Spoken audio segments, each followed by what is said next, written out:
What's up? Podcast time. How you doing? Quick, hurry up, everybody! Quick, everybody get in here! Quick, everyone, get in here! Come on! It's that time. It's Will time. Will time. Gotcha. How you doing, Pocket? Whoa, the camera's very wide. I was not expecting the camera to be so wide. Oh, you see Sanic's foot. There you go. Never saw this part of the set before. You never realized how little space there is Yeah. in this room. Well, podcast, everybody. Today we're gonna talk about Genki being sued by Nintendo. No surprise there. Yes, that happened. Lots of GTA 6 Is there stuff. Yes, kind of. one trailer? Well, one trailer after the delay was announced, which was a surprise. Okay. Bob, come on. Fortnite might be coming back. That is That is is actually news. very big deal. That is very big. Um, That we're gonna talk. We're back in our favorite topic of the podcast, the Epic Games. if anything, it was it's an old favorite topic. I am talking about it in my main channel video this week Oh, at the end of the video. So it is a big deal. It's a very big deal. And people aren't appreciating how big of a deal it is. Nope. And many, many more. Oh, many more. Yeah. But first, you got PlayStation Plus. Yes, Talk about. because it's May, and it's the first Tuesday in May, which means you get free games if you're subscribed to PlayStation Plus. Balatro. This month you get Balatro. Ark Survival Ascended for the PlayStation 5, Warhammer Bolt Gun for the PS5 and PS4, and Balatro for PS5 and PS4. Warhammer 40K Bolt Gun is a classic frenetic FPS gameplay and stylish visuals of your favorite 90s retro shooters. Play battle-hardened Space Marine on a perilous mission across the galaxy. Okay, so it feels like it's a retro-style boomer shooter in the vein of like Doom and Quake Okay. in the Warhammer universe. I need a trailer. So if you're Henry Cavill, you're going to like this. Does he like Doom? He loves Warhammer. I know he likes Warhammer. Yeah. And I know he built that gaming PC. Actually, I didn't know he liked Warhammer. I thought he just liked WoW. No, he's a big Warhammer. Oh, nerd. legit? It's a Doom clone. Yeah. Well, that's cool. I have never heard of this. Yeah, because the one they always like tout is like Space Marine. But this looks more fun than Space This Marine. looks awesome, honestly. But I mean the big one. I is mean Balatro, dude. You can play Balatro. I finally played Balatro because I have it on my phone because I have an Apple Arcade trial. Finally. Yes. And how you like it? How you love it? My tea is exploding. Here's the thing, Bob. I don't know what I'm doing, but I'm having a lot of fun. That is really good. That's a good sign of That a is good a game. good sign. I do get You'll figure very it out. yeah. No, I think I like got the rhythm of it, but like in terms of like what everything does and like the hands that I need to get dealt and like what I should like give away and stuff, like totally at a loss. But the dopamine hit of seeing the numbers go up, it's like, ooh, oh yeah, keep going, yeah. So yeah, And every time you feel like you did something right, and the numbers go bing, bing, bing, bing, bing. It's cool. My wife saw my phone and she's like, "What do you have a card game on your phone?" It's like, hey, it's Balatro. You don't know anything. Yeah. Damn it, woman. Balatro. So yeah, I get it. It's a lot of fun. It deserved Game of the Year over whatever the hell won actual Game of the Year. Wasn't it Astrobot? Yes. Yeah. Okay. Did you play Astrobot? I did not play Astrobot. I'm Well, sure you can borrow it. Astrobot also deserves Game of the Year. I might have to because my kids discovered Astrobot. My daughter discovered Minecraft and she wants to go see the Minecraft movie. And I asked her. That is weird. I asked her, well, because probably was one of the kids in school saw it and was talking about it. And I begged her to not make me get into Minecraft now. I'm like 15 years too late. We can make a server. Oh, We can make a Minecraft we server. could make a Minecraft server, yeah. Keep her safe from all of you people. I do think Balatro deserves it over Yeah. Astrobot, and I played both of them. Yeah, no. Yeah, Balatro is good. Balatro is fun. It's we both played Blueprints. Yeah. And we haven't figured it out, and I have no intention of ever figuring it out. I'm gonna try. I do intend to try. I want to, but I'm losing interest very quickly. Balatro, you don't quite understand it, but you want to keep playing because the dopamine hit of getting all the numbers going up. Yeah. Now it's free on PlayStation. Yes. It's also been on Apple Arcade, just like how he got it. Yeah. That's how I've been playing it on Apple Arcade. I don't know, like... I don't recommend playing it on your computer. You can, but the save file sometimes doesn't. Here's the thing: like Balatro is like the perfect phone game, obviously, but I don't know if like when my subscription lapses, if I'm willing to buy like the standalone version of it to keep playing it. Like I don't know if I'm that like into it because I never play games on my phone anyway.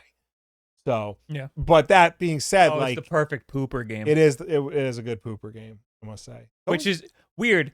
That it is free on PlayStation Plus. Yeah. Because not a good PlayStation game, I don't think. I think that I see people playing with a controller and that freaks me out. Yeah, like I don't. It is definitely a touchscreen. Yeah. 100%. Even playing it with a mouse isn't as good as a touchscreen. Right. I think. So, but if you got PlayStation Plus, you can give it a try.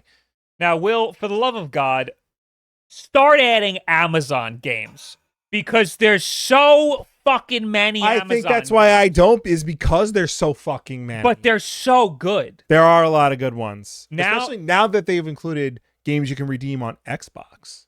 I didn't even know that. Yeah.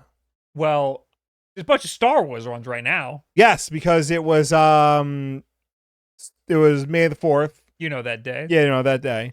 You know, if you're Orthodox, it's the 25th, but whatever. Some of these end soon, so you got to get them soon. Lego Star Wars 3 and the Skywalker Saga.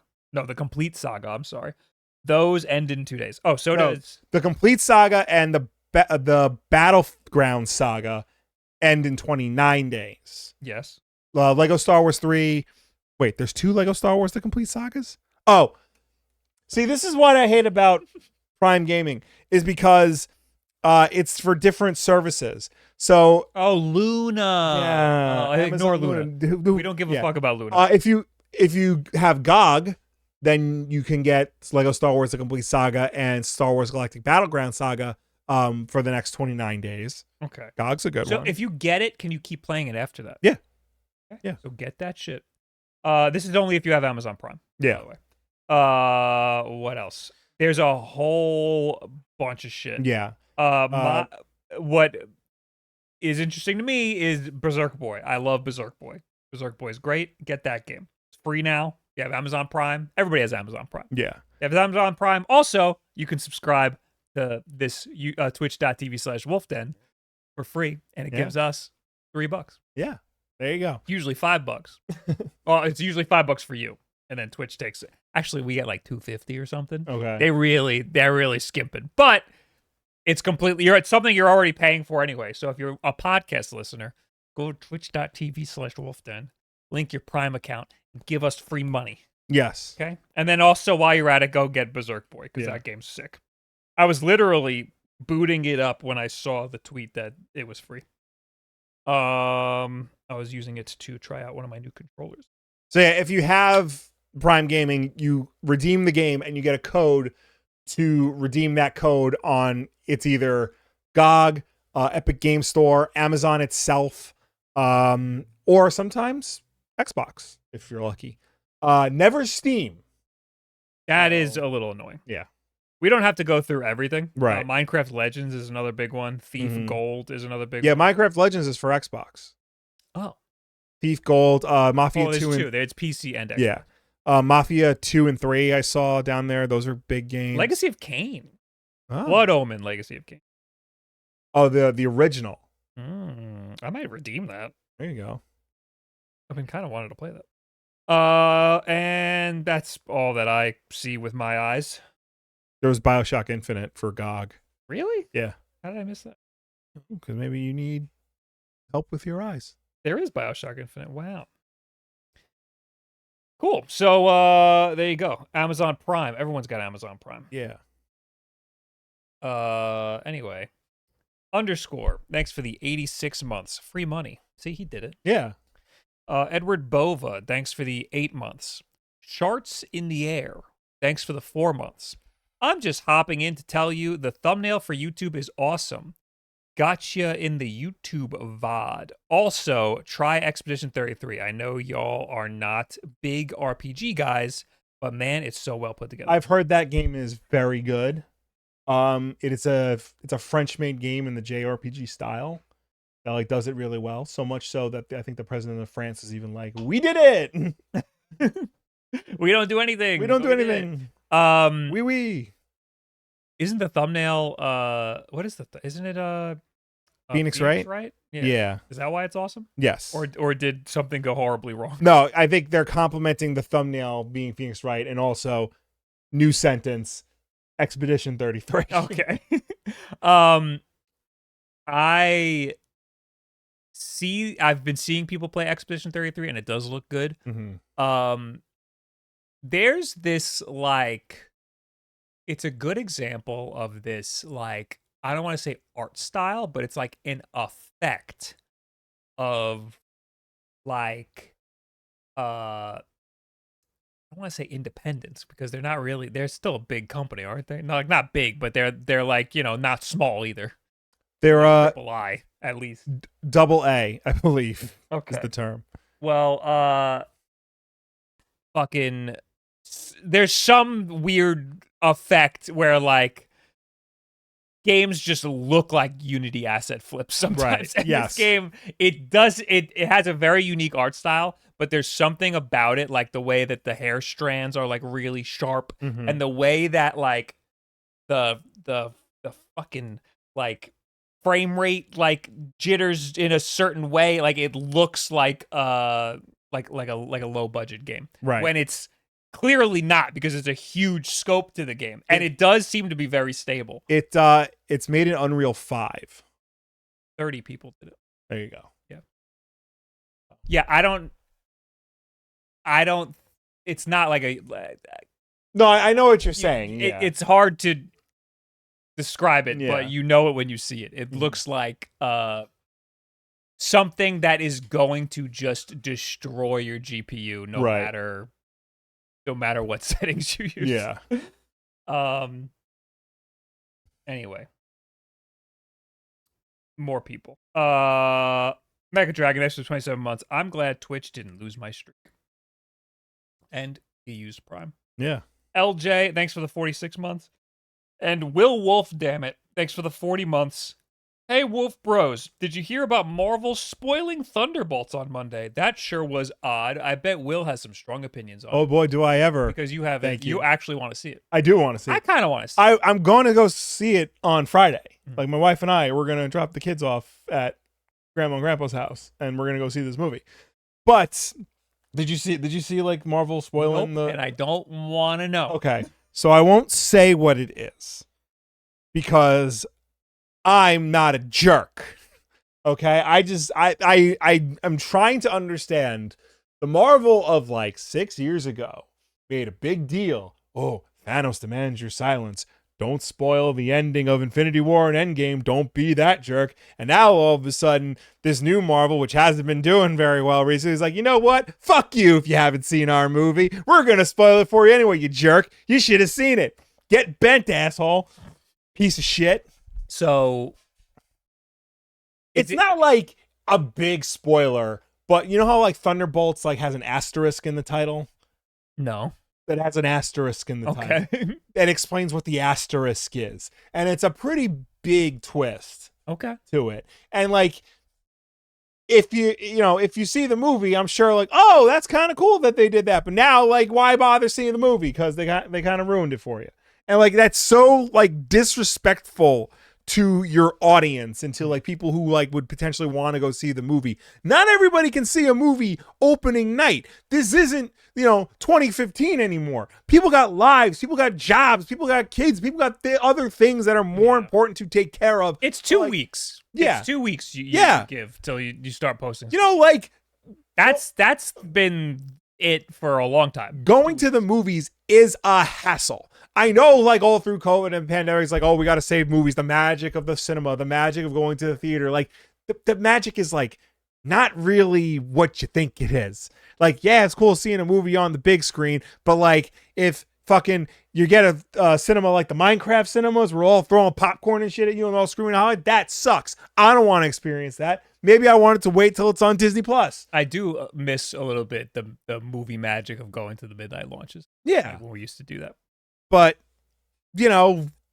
have some decorum here. Marvel sucks. There you go. Superman's gonna beat them all. Chris Mack says it was indeed a surprising twist for me, who wasn't spoiled ahead of time. Yeah.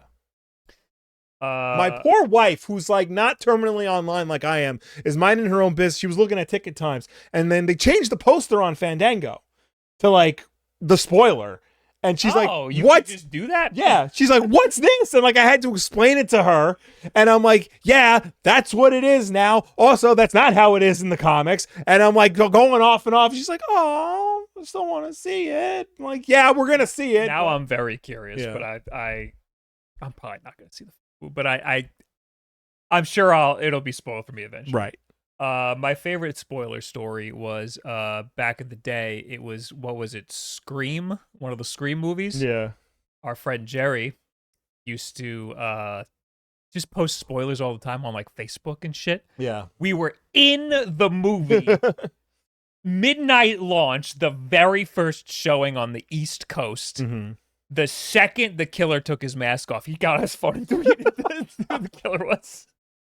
My favorite spoiler story is this is after Jerry had been doing that for a very long time. Oh, yes. And what was it? He was like spoiling The Walking Dead. Yeah.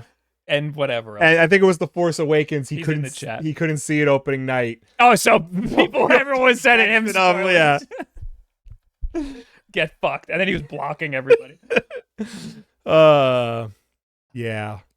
It was pretty shitty they did this after before I even brought it up. Jerry says it was pretty shitty they did this after the weekend. They could have waited for 2 weeks. But at the same time, I don't think a lot of people were going to see this. Interesting he says that, considering he spoiled fucking everything for you. Also, like, it was the #1 movie, like, of the weekend. It's doing fine. Marvel is back, apparently. Okay. It does look good. That's why I want to see it. Jeffrey Sorensen next for the 44 months.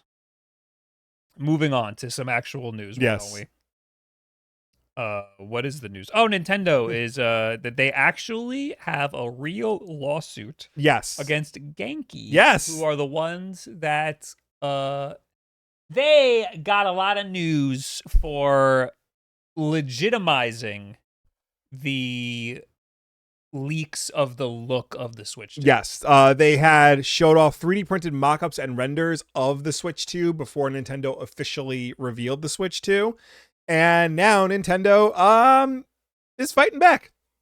Nintendo is not happy about that. Nintendo recently filed a lawsuit against the company for showing off 3D printed mock-ups of the Switch 2 ahead of Nintendo's official announcement. The suit accuses Genki's parent company, Human Things, of trademark infringement, unfair competition, and false advertising. And if found in Nintendo's favor, could require Genki to destroy all products related to the Nintendo Switch and Switch 2, and to cease using Nintendo's trademarks again.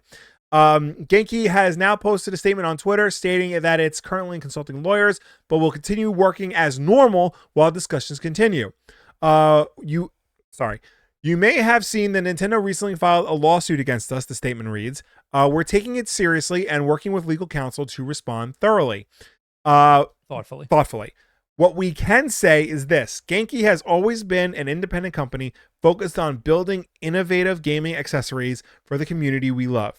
We're proud of the work we've done, and we stand by the quality and originality of our products. While we can't comment in detail, we're continuing our preparations to fulfill orders and showcase our newest products at PAX East this weekend. He'll be there. I'll be there, and I am working on getting an appointment with them. We're grateful for the overwhelming support we've received so far. We'll share more when we can, but for now, we're staying focused on doing what we do best, building gear for gamers. That's gamers with an S, not with a Z. Okay. So they're not that cool. Yeah. As well as seeking the destruction of all Genki Switch related products, Nintendo is also seeking to recover all damages it has sustained as a result of the defendant's infringement, unfair competition, false advertising, and that said damages be trebled. Trebled? Treble. The article uses the word trebled. trebled. Yeah. Okay. Not based, trebled. That's it. Okay. All right. So yes, Nintendo is they're not messing around this time. Yeah. I meant to read through the lawsuit because I want to know exactly what like laws they broke or what copyright has been infringed. Mm-hmm. Because I mean, I don't think that they're allowed to use Nintendo's IP to sell their product, which is probably number one. I think it sounds like they might have broken an NDA. You know, like, yes, you can work on Switch 2 accessories, but we want to be the first ones to unveil the Switch 2. Please don't do anything. I don't think that's it. I don't think that they ever had a relationship with Nintendo. You don't think so? No. I think what happened was a factory in China just was like, "Oh, we're working on the Switch 2. Here's all the information." Filed May 2nd, Nintendo's complaint alleges that Genki is guilty of 5 counts of trademark infringement, unfair competition, false advertising, and that its actions violate multiple laws, including the Trademark Act of 1946. It claims that Genki's use of Nintendo's trademarks is confusing to buyers who are likely to impugn any shortcomings, defects, or lack of quality in Genki's products to Nintendo itself. Nintendo's lawyers write that although Genki has promoted its products as compatible with the Switch 2 at launch, it has been inconsistent about whether their designs are truly based on unofficial access to the console itself. Nevertheless, they claim customers will probably think the products are Nintendo authorized and that Genki is taking advantage of the trust and loyalty that Nintendo fans have for Nintendo brand and mark and cause actionable harm. I did read like the first page of the lawsuit. Yeah. Did I happen to retweet? There was some interesting language. Part of what you just mentioned is that they're being sued for misleading people into thinking that it's compatible with the Switch 2. What's interesting about that is in the lawsuit they say Genki wouldn't know if it's compatible with the Switch 2 without having illegal access to the Switch 2. Right. Therefore, they are misleading the public in thinking that it is compatible, which that's not what happened. But if Genki were to say, no, we know it's compatible with the Switch 2, they would be admitting that they had illegal access to the Switch 2. So they're caught in a little bit of a catch-22. Yeah, I mean, in that case, it kind of sounds like, Nintendo did not give them Switch 2 information before launch, and they somehow got it. Yeah, yes. Yeah. Nintendo isn't working with a lot of people on the Switch 2. Yeah. Genki has they have no relationship with Nintendo. Nintendo has no reason to help Genki out or anything. Everything that Genki and a lot of other companies, a lot of other accessories manufacturers, you'll notice that when you go to buy an accessory, it won't say Nintendo Switch, it will say Switch, on the box. That's to avoid getting screwed by Nintendo. So, this is, I mean, other people also leaked this stuff. Yes. D-Brand was one of them. D-Brand immediately after. Satisfy did it immediately after. But Genki opened the floodgates, and theirs seems to be the most realistic looking look of the new Switch 2. If you go to their website now, you can go for a compatible 4. It says glitch instead of Switch. Interesting. So this was a post by Stealth that is what I saw first. Nintendo's officially suing accessory maker Genki for violating their trademarks when they showed off the Switch 2 mock-up before launch. Nintendo was also angry about the Genki Direct that they intentionally made the same day as the Switch 2 Direct. Genki's claims of compatibility would be impossible to guarantee without unauthorized illegal access to the Switch 2. Thus, Genki has misled and is misleading the public as to its ability to guarantee the compatibility of its products with the Switch 2. Okay. And there's a logo of the Genki Direct, which I think is pretty obviously not a Nintendo Direct. I mean, to me, like it. What do you think a judge would think about that? I mean, it very clearly they're trying to ape the style Yeah. of it, but like, I guess the judge would have to decide whether or not this constitutes like parody or copyright infringement. Well, it's definitely not parody. No. Well, Nothing funny about it. no. It was funny. If they made it funny, Right. they wouldn't be getting sued. Yeah. I mean, it's yeah, I don't know if it's legally distinct enough, which is the best kind of distinct. Yeah. So,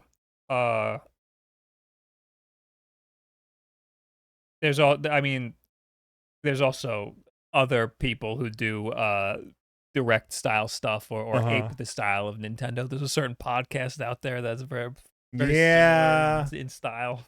Yeah, they got cheap mugs too. You can't put those mugs in the dishwasher. The font fades off. I made those mugs. I made those mugs. Well, you made shitty mugs.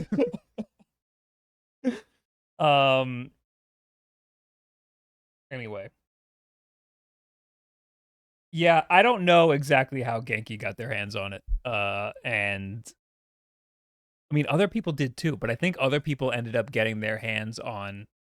Well, even before Genki did, there were the leaks of the CAD files that people were seeing screenshots of. Well, yeah, the official company's probably got CAD files. Genki was showing off a 3D printed mock-up of it. So somewhere either like they got a 3D printed file, an STL file and did it themselves, or like somebody made them a 3D printed file. In order to have like a grip or a form-fitting case, a grip is very form-fitting. In order to have that, you got to have some pretty accurate dimensions. So they had to have had some insider information. I just want to know more about the legality of holding that information, because like the NDAs would be between Nintendo and the and the factory. What does it matter if Genki, gets some information? You know? Like what's the problem? Yeah. Like what's the exact law that's being broken? I don't know, because like people make unauthorized accessories for the Switch all the time. Yeah. Like, just go on Amazon. It's like littered with. Well, the problem is that this is before they even announced what the Switch was like. Yeah, that's the problem. But again, I don't know exactly the law that is being broken. Yeah. Anyway, parody doesn't necessarily require comedy in the legal text, but I may be wrong. No, I don't think you're wrong.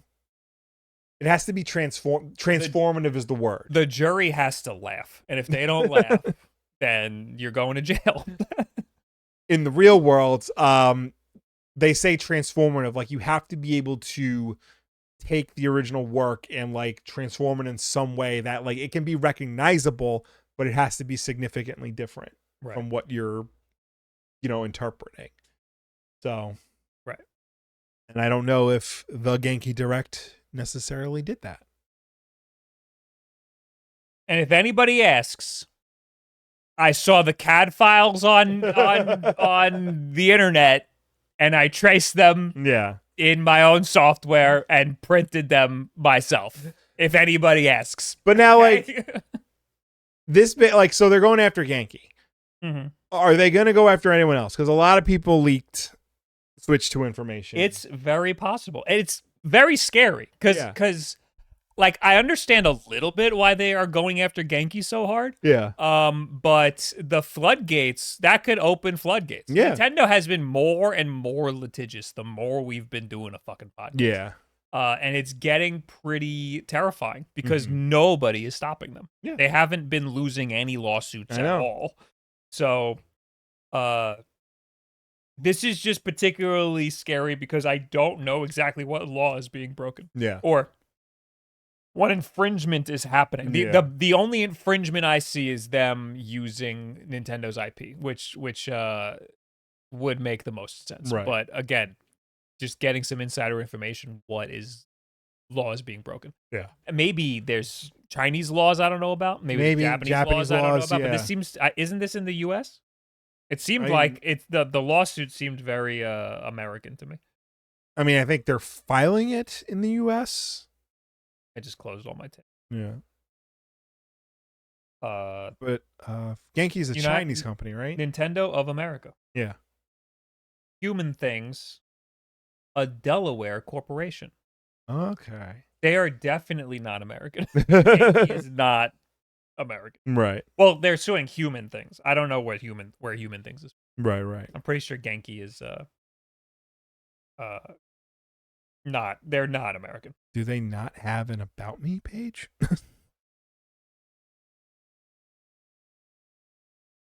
At least the people who work there aren't. Right. I've met and talked to them before. Anyway, if a toy company got access to leaked STL files for a new character in an unreleased Star Wars movie and showed a 3D print at an event, Disney would sue them the hell and back. Yeah. Yes. Yeah. Well, they would cease and desist. Cease and desist till if it's a company that Disney was working with, they would sue them. Mm-hmm. But if it's anyone else, they would just cease and desist, and they would probably come to your house and be like, "Where'd you get that from?" But they don't have any legal standing to do anything about it. So, I'd like to actually read through this. How many pages is it? Oh God, it's so long. Oh geez, 27 pages. Oh boy, it's 27 like legal pages. Oh look, they even have pictures of the tweets. Oh God. Any tweets from anybody I know? Oh boy. Yeah. Who's that guy? That looks like Benny. Uh-oh. Oh no. Oh no, Benny. Oh no, Benny, you're getting sued.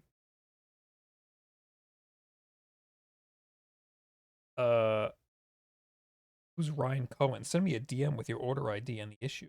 Isn't that the guy who owns the Mets? With GameStop CEO Ryan That's Cohen what it is. to discuss the launch of the Switch 2 accessories. That's what Ryan Cohen. Genki's exhibitor page went live for 2025 Consumer Electronics Show, publicizing Genki's intention to host a booth media briefing. I remember this. Yep. And then I DM'd them and said, "Is this for real? I'm going to retweet it." And they said, "Okay." And then I did. And then all hell broke loose. Steve Cohen is the guy who owns the Mets. But he was also in Dumb Money about the GameStop meme stock that Ryan Cohen is currently riding high on. Okay. Yeah. So it's all connected. I'm not crazy.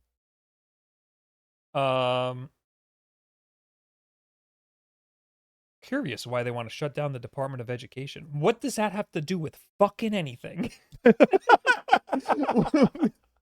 What does that have to do with anything that we're talking about?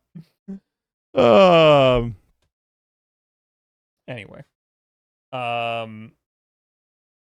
We can move on. Technically, they can use Nintendo Switch branding if the product being produced is for a specific product that would need that info for consumers to know it's for said product. Hence, iPhone cases can use Apple iPhone on the box. I think they can say it, but they can't use like official Apple branding. Yeah, they can't show it. They can't show it like in a Nintendo Switch 2. Yeah. It's probably not the best. Mm-hmm. Like they don't do it anymore, but you remember like the Made for iPod logo? They used to be on like the back, on, like headphone boxes and stuff. Yeah. Like I don't think Apple has anything like that anymore. But like you would have to, like approve it with them to get that little logo. Yeah. Like an official Nintendo seal. Yeah. From back in the day. Are those new mugs, Bob? These mugs have been around for a long time. Yes, get yours, wolfdenapparel.com. Oh yeah, please do. These ones will work in the dishwasher. Although one of them did fade on me. Okay. I would recommend top top rack. Yeah, I always top rack those cups. All right, let's move on. Okay. I will be talking to them this weekend. I don't know. What should I ask them? Hey man, can I get one of them bags you got? Those nice bags. Also, what's going on? I have the bag's nice. I have it. Which one? The satchel. Didn't we unbox it here? I think we did. I've been using it. Yeah, I have because I took the power plug, the wall wart that they made. The one, which is good, except the one time I used it on this, it almost melted. Oh yeah, the thin, the little warning about thin chargers when they're like really thin and they do like 65 watts. This one does 100 watts. That's not safe. Yeah. So if they're too thin, don't charge anything but your phone with it, basically. Yeah. And if you have an Android phone, be careful because those can go up to like over 65 watts. Anyway, I have a Genki sponsorship, and they want it to be on the Nintendo Switch 2 review video, like the first one. Oh, well, I hope they get there. I hope they get everything all figured out before that. All right. Next news. We have more Nintendo stuff. Yes, we do. Okay. We have stuff about the game cards, the virtual game cards, and small but major change to the eShop. Let's do the game card. Okay. I've been meaning to try this. I didn't get a chance to try it. Yeah, I've not updated my Switch, so I would not be able to try it. But Nintendo Switch owners with the console's latest system update have noted that it no longer is possible to play the same digital game online across two systems simultaneously. Previously, a Switch designated as a primary console could load up a digital game and play online alongside the owner of that game logged in via a second Switch. Now, this loophole has been closed due to the introduction of Nintendo's new virtual game card system, which treats digital games as if they were physical cartridges. Users can still play a single copy of a digital game while playing offline, however. This is possible if you turn on a new online licenses option buried in your profile's user settings, which lets you play a digital game even if you don't have the virtual game card, as long as it's not being played elsewhere, or crucially, as long as it's being played elsewhere but on a Switch that is set offline. Eurogamer has tested this themselves and confirmed this system is now in place. For instance, if console A shares a virtual game card with console B, only console B can access the game when both consoles are online. However, with the online licenses option switched on, if console B plays the game offline, console A is unable to tell if the game is being played and will still allow access. Okay. This was a loophole people were concerned about. And it was something we talked about on the show. Yes. And said this won't be affected because Nintendo said there would be an option to revert these digital game cards back to the old way where you don't need to use digital game cards. Yes. But it turns out that's not true. I mean, it sounds like if they buried the option to do that, so that like it sounds to me like even with the option switched off, it still won't work. Right. Well, they've added like a lot more hoops so that you don't do it. They've yes, and they've removed it completely. You cannot. This loophole doesn't exist anymore. You cannot play a game on multiple consoles anymore. Well, one Switch has to be offline. That's the thing. Oh, okay. Yeah.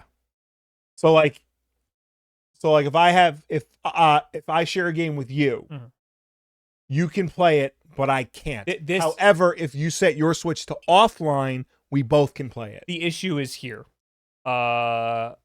Where a user says, a major downgrade, my wife and I play hundreds of hours of Splatoon 3 and Animal Crossing together with one single digital purchase. Yeah.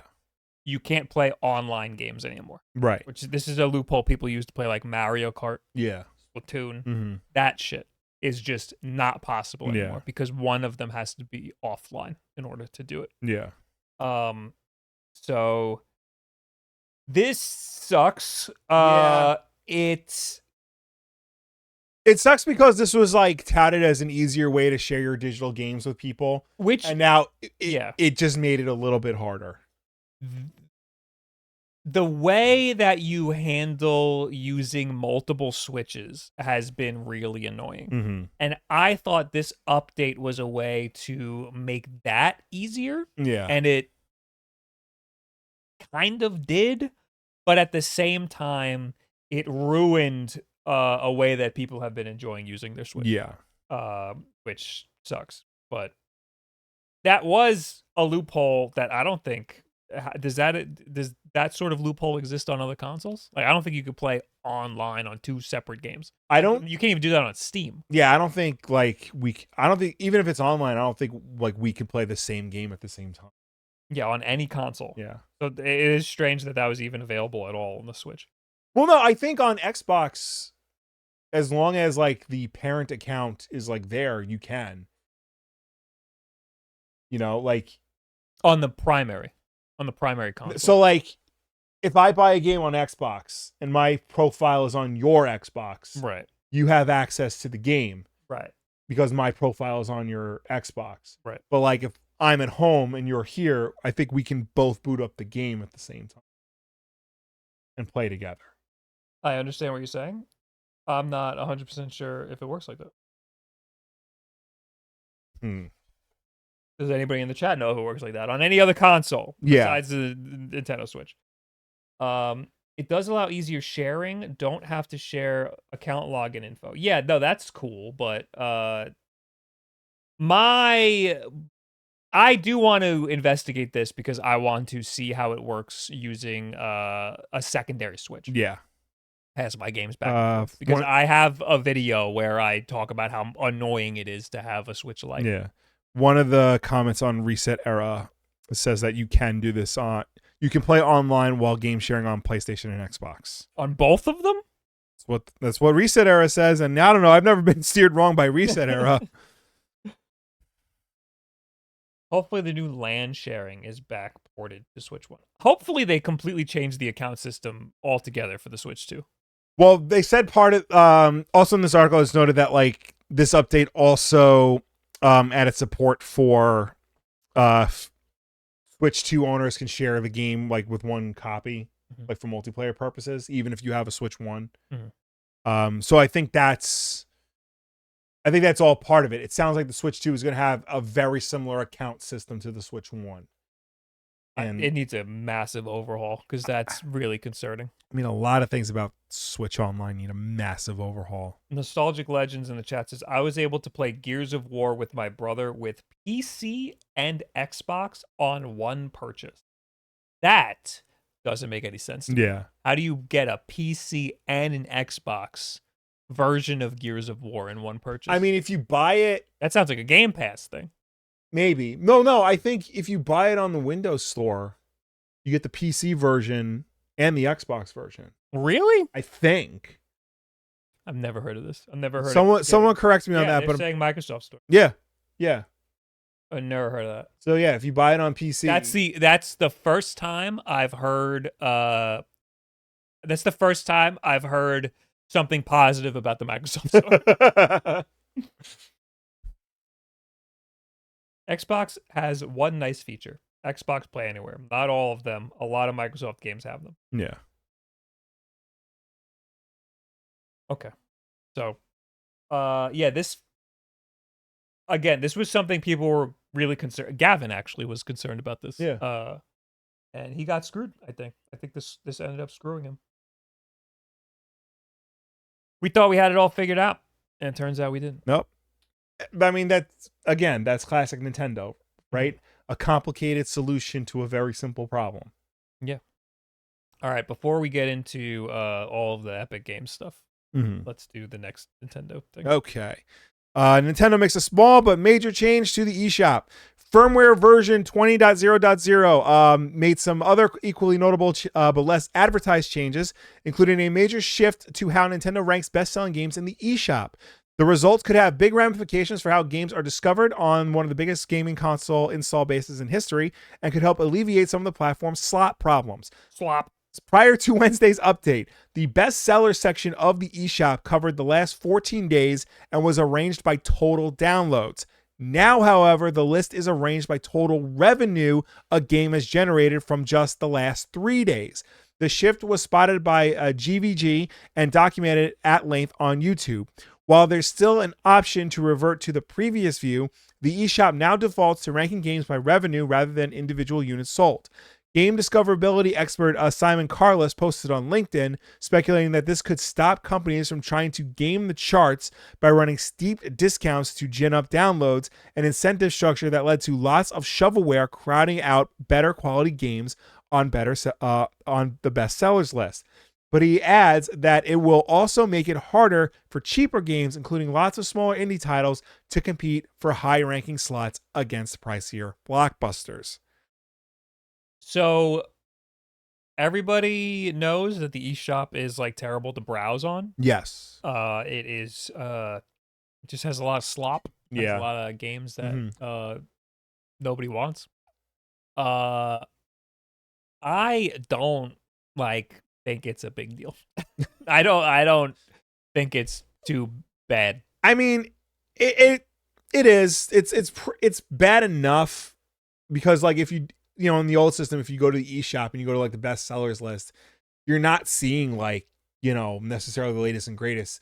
You'll see a lot of games that were like marked down to like $1 or like 50 cents. Yeah, and people like just impulse buy them because they want to see what it's about, and it's usually shovelware junk. It's usually pretty obvious that they're horrible. Yeah, but like some people don't know that. Some people see like, ooh, quick and game. You know what? Yeah. I'll say it. Those people deserve to get fucked. If you're that stupid, yeah, you want to buy a hentai golf, Willow Davis, then you get what you deserve. No, I do think they should change things and do it more like how Steam does it, where like it's just a rating system. Yeah, or you push up the ones that or curate it in some way. Yeah. But this is having it go by sales in the past 3 days is gonna get abused as well. Not revenue generated. The amount of money. Yes. Yeah. So like if you sell 100 copies at $1 versus 100 copies at like $50. Yeah. The 100 copies at $50 is going to be ranked higher. Revenue generated is good. However, it's going to fuck indie games. That it does run that risk. Yeah, they do bring that up. Some of the higher profile indie games will be fine, but like some of the lower end stuff. Yeah, I don't love that so much. It's just got to be curated by an actual person and also have a rating system like Steam. Steam figures it out. They let all slop on Steam. Yeah. Steam doesn't have a slop problem, but they have more slop than the Nintendo Switch eShop. So if they could figure it out, why can't Nintendo figure it out? That is not what I thought this article was going to talk about. I thought it was going to talk about how the eShop is red now and not orange. Yeah, there you go. They got rid of the orange. I mean, I'm surprised. I'm surprised that they got rid of the orange because like that's just been the eShop color. Yeah. But also I'm surprised that like now they decided to make a Nintendo red. It scares me a little bit because I'm assuming that they made it red to be more cohesive with the design language of the Switch 2. Yeah. Which concerns me because that should have a completely different eShop. Completely different. Because the eShop on the Switch 1 runs like absolute dog shit. It's never been good. It was good when the Switch first came out because there were no games on it and it ran fine. Yeah. But the more games got added to it. It's so slow. It's so chuggy. It's so bad. Yeah. It sucks. It makes me never want to open it. So I just do it on like the computer and buy games that way. This is because of the way that the eShop was developed, and also it takes like a lot of system resources for some reason. And I think it's only there's a YouTube video I watched about this. I think is only allowed like one CPU core or something. Yeah. So all this shit is running on this little tiny like CPU core. So it needs to be completely different. It needs to be a completely different architecture on the Switch 2. Yeah. Otherwise, it's gonna run like this on the Switch 2 as well, and that's not gonna be good. I mean, you would hope not. The Switch 2 is allegedly like more powerful, so hopefully it like runs a little bit smoother. It just cannot be the same app. No, it has to be a completely it should have. They had the opportunity to like rebuild it from the ground up, and they didn't. Right. Well, I mean, Nintendo did say that they there's a quote somewhere where they said that they changed it for the Switch 2. I don't know how true that is because I don't have a Switch 2. Right. And we don't know what exactly they changed anyway. Yeah. Anonymous, thanks for gifting a sub. I appreciate it. Did we get anything from YouTube? No. Of course not. That's all the Nintendo stuff. Backlog.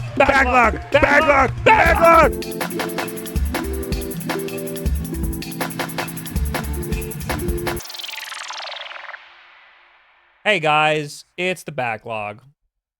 The Backlog is a segment of the WULFF DEN Podcast where we go through our entire video game collection of 982 games and we pick up one at random and talk about it regardless of whether or not we've played it. 982, you say, huh? 982, yes.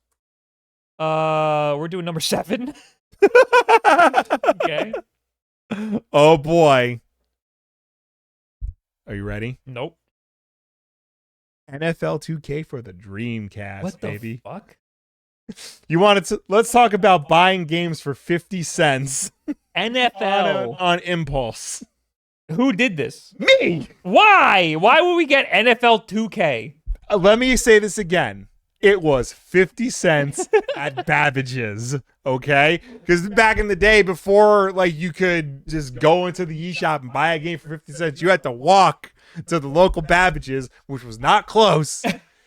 You had just gotten your Dreamcast from your buddy Tim, and you and your buddy Joe walked to And Babbage's. the games he provided weren't enough. Well, no, you just got a new system, so now you want to like expand the collection. He gave us Sonic Adventure 2, Crazy Taxi, Tony Hawk. Yeah, I know he gave us, but like again, you get a new system, you want to like expand the library, and why not expand it with NFL 2K? Oh, of course. For 50 cents. We don't care about sports games. No. We've never cared. Yeah, about we do actually have like a handful of sports games in this collection. This is actually a fairly important title in. Oh, I'd love to hear. Let's talk about history. Let's talk about history. So, important. EA, for reasons that I'm not entirely clear on, decided not to support the Dreamcast throughout its life cycle. So that meant that Sega was not going to get Madden, which was a big deal even back in the late 90s, early 2000s. So Sega, said, fuck it, we'll make our own Madden. And they did. That was NFL 2K. I noticed that they have actual team names. Yes, yeah, because it's a fully licensed NFL game. Oh, okay. Yeah, this was before the EA monopoly on the NFL license. So they have the full team names. It has the player association, so they have all the players as well. And it is a full-fledged football simulator. You're talking to the wrong people if you want to get into like the minutia of like the differences between this and Madden. Fuck if I know, especially like back then. We did not play this game. You got it because you did. I played it once. Okay. I played it once, and I learned that the best way to have fun in this game is to turn all the rules off. Okay. Because it's got like all the football rules and stuff. Turn them all off so that you could just throw the ball, run to the end zone, and tackle the guy when you need to tackle them. Okay. Otherwise, you gotta like follow the lateral throw, the forward maneuver, and all this other bullshit that I'm sure if Dad was here, he'd be able to explain it to us. I don't think so. I think he puts on a show. I don't know if he knows anything about football. I think he just stares at the TV and parrots what they say on TV. think all boomer men are like that. None of them really know how to play football, even though they all played it in high school. That 70 years ago. 70 years ago. And they all have CTE now because they all didn't wear helmets and whatnot. Yeah. So they just say they know how to play football and they know what all the rules are. So it is insanely complicated. It's very complicated. Yeah. And it's some nerd shit. And even the NFL, they change the rules every year. Yep. So it just makes things worse. Yep. For a casual person to even get remotely invested into the sport. So yeah. But baseball, they changed what a strike is. Yeah. They moved the box. Yeah. How do you just do that? I don't know, man. Do that? The worst part about it is in hockey, they let you murder now. Well, no, they don't let you fight anymore. What? Yeah. That's not my hockey. Yeah, no. That's, Obama's hockey or whatever. I don't know. Yeah, and don't get this game. Don't get this. No, look, no reason to get this game. If it's 50 cents. No. Don't. It's a waste. It's an absolute waste. It's a coaster. Yeah, most annual sports games are coasters. Rarely is there one that you don't throw out. When I worked at GameStop, it just in the back was just stacks and stacks and stacks of Maddens. Yeah. because that's all anybody ever traded in. Yeah. Was Madden, because you traded in and get the one for the next year. Nobody bought previous years. To this game's defense, it was very well reviewed. It did win a couple of sports game of the year awards and whatnot because, you know, Sega and Visual Concepts, their development studio, like, they took the assignment seriously. They needed a Madden competitor, and they made a Madden competitor. They made like the only Madden competitor that was like worth a damn for the next like 6 years. Mm-hmm. And then EA was like, we can't compete with them anymore. We'll just buy them out. So, and then the Dreamcast fell apart. I stand by my statement that there are no bad games on the Dreamcast. This includes NFL 2K. So, oh, I'm sure you'll have a great time playing NFL 2. Yeah. Thanks for watching the Backlog. Goodbye. Bye. Now it's the time, everybody. Strap in. We're talking about lawsuit. Yes. For those of you who maybe don't remember, Epic Games, the makers of Fortnite, sued Apple for taking Fortnite down from the iOS App Store for having alternate methods of paying for in-game content. There was a big lot, right? That's the gist of it. Yeah, so it started. Fortnite knew they would get taken off of the App Store for doing this. They did it in an act of rebellion. Yes, they provided an alternative way for you to buy V-Bucks and use their in-app store. Mm-hmm. A way to circumvent the getting surcharged by Apple for buying it, doing an in-app purchase. And when they activated that, Apple took them off of the App Store. And then Fortnite released a really cringy video of them like the 1984 parody. The 1984 Apple commercial parody. Yeah. Well, wait, it's Apple parodying 1984? Yeah, Apple parodying IBM using the text of the book 1984. So it was Fortnite parodying Apple, parodying IBM, parodying 1984. Yeah. Okay. There's several layers to it.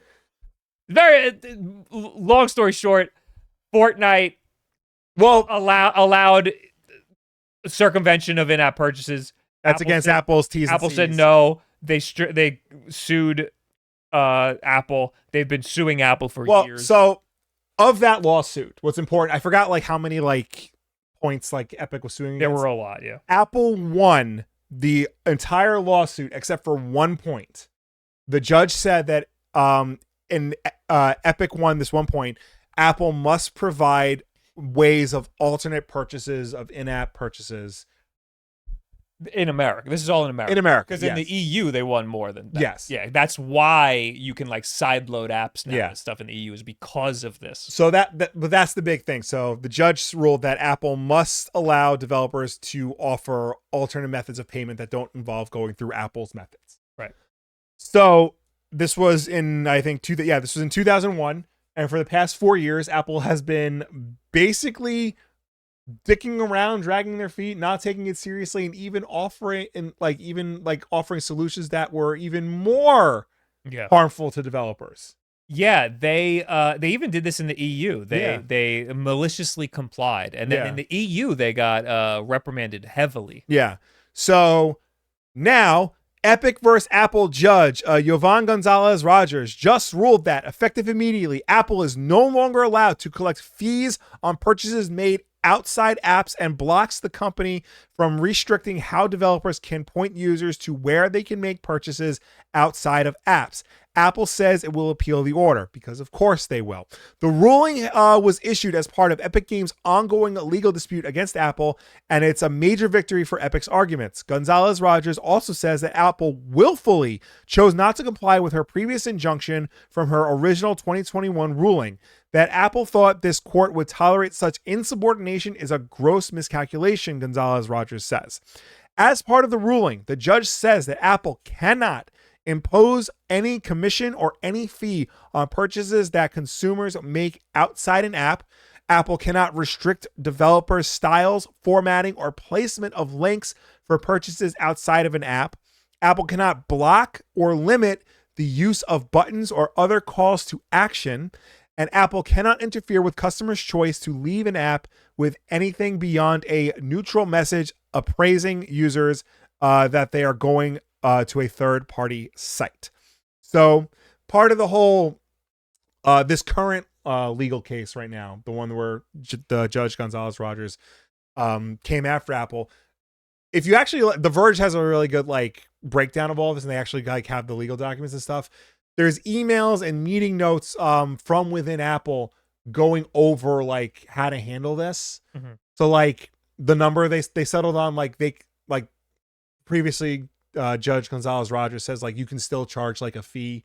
There's like Apple has the 30% fee. So like they can still charge something. And the number they settled on was 27%. There's no reason for that. Tim Cook just made up the number. Wait. 27%. Like instead of like usually like say something's $1, Apple takes 30 cents. Yeah. So now Apple will take 27 cents. Oh, but there's no still leave. Yeah. Still leave the app and not have to do an in-app purchase at all and not have to give Apple that money. No. No. That's what all this is about. Yeah. All the ways to offer purchasing in-app purchases outside of the app, outside of Apple's ecosystem. Mm-hmm. Apple was still finding ways to like take a cut and restrict the way people would go that route. Yes. So it's in many cases Apple takes 30% of purchases made in its apps, and Gonzalez Rogers' 2021 ruling forced Apple to allow developers to point to alternative payment options. But Apple instituted a policy that demanded developers pay Apple 27% commission on those purchases, which many companies, including Epic, were unhappy about. Because in the original, statement, in the original verdict, there was still leeway for Apple to take a cut. And now she's amending that and saying, no, you can't do that. Exactly. That's insane. Yes. That goes completely against what the whole lawsuit is about in the first place. And to go even further, like, they were like, if you look at the meeting notes, they were like looking at all the ways they could steer people away from that. Mm-hmm. Like, you know, Apple would have like a big button and like this is where you would click to like buy your V-Bucks, and then right underneath it would be like a tiny little link that like would send you to Safari to buy V-Bucks, and then a huge full screen pop-up would appear with scary words. That was Apple's emails. Said make the text scarier. You know, if you leave this, there is no way to like we can protect you from like the malicious stuff. And like Gonzalez Rogers, the judge, like looked over all the emails and stuff and said, at no point in your meetings and in your emails do you mention anything about user safety and security. Everything you're saying is about profit. Thank God. Yes. Because that's something I love Apple. That's something they've been abusing, is saying that they're trying to protect users and make things safe and easy for people. But a lot of times that equals keeping people within your ecosystem and taking more and more money from them. In the end, Apple sought to maintain a revenue stream worth billions in direct defiance of this court's injunction, Gonzalez Rogers says. She notes that inside Apple, App Store chief Phil Schiller advocated for the company to comply with the injunction, but that CEO Tim Cook, quote, chose poorly by ignoring Schiller and letting CFO Luca Mastrai convince him otherwise. So there was one guy in Apple who was like, look, man, let's just play by the rules. And then there was someone else like going up to Tim Cook's like, nah, fuck the police. Apple determined it was worth more than what they would be reprimanded for to go against the ruling. That means that they were willing to make a profit off of people versus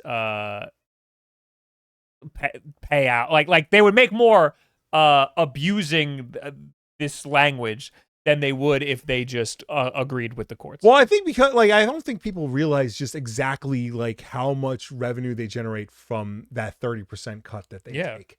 Like Severance and like all the Apple TV Plus shows that they make, like that's all based on the profits from the App Store.